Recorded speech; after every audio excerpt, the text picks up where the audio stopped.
Rosetta Comet Comes Alive, presented by Science at NASA.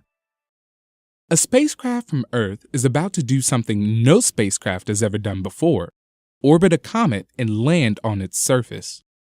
Right now, the European Space Agency's Rosetta probe is hurtling toward Comet 67P Churyumov-Gerasimenko.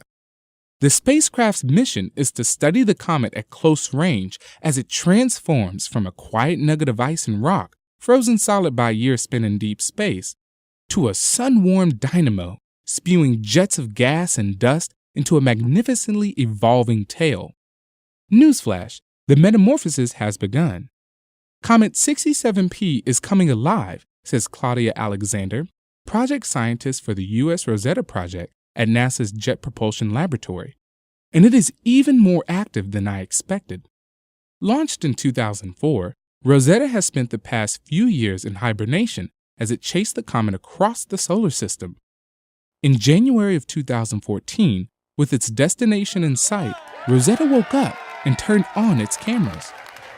At first, the comet looked like a dimensionless pinprick, inactive except for its quiet motion through space. Then, on May 4th, a bright cloud appeared around the nucleus. "It's beginning to look like a real comet," says Holger Sierks of the Max Planck Institute for Solar System Research in Germany, where Rosetta's OSIRIS science camera was built. "It is hard to believe," he says, "that only a few months from now, Rosetta will be deep inside this cloud of dust and en route to the origin of the comet's activity." Spacecraft from NASA, ESA, and other space agencies have flown by comets before. A whole armada of spacecraft visited Comet Halley in the mid-1980s, an international event which still serves as a touchstone of comet research. Other notable examples include NASA's Stardust mission, which flew through the tail of Comet Field in 2004 and returned samples to Earth 2 years later, and the Deep Impact spacecraft, which in 2005 dropped a projectile into Comet 9P Temple, blowing a hole in its nucleus so that researchers could look inside. Flybys are informative, but Rosetta will do much more. A flyby is just a tantalizing glimpse of a comet at one stage in its evolution, points out Alexander. Rosetta is different. It will orbit 67P for 17 months.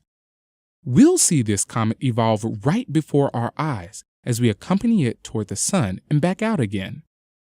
The most exciting moment of the mission will likely come in November, when a European-built lander descends from the spacecraft and touches down on the comet's surface. The lander's name is Philae, after an island in the Nile, the site of an obelisk that helped decipher, you guessed it, the Rosetta Stone. Because a comet has little gravity, the lander will anchor itself with harpoons. The feet may drill into something crunchy like permafrost, or maybe into something rock solid, Alexander speculates. Once it is fastened, the lander will commence an unprecedented first-hand study of a comet's nucleus while Rosetta continues to monitor developments overhead. Although Rosetta is a European mission, NASA has contributed some important instruments to the spacecraft, and U.S. scientists are just as eager as their European counterparts for Rosetta to arrive.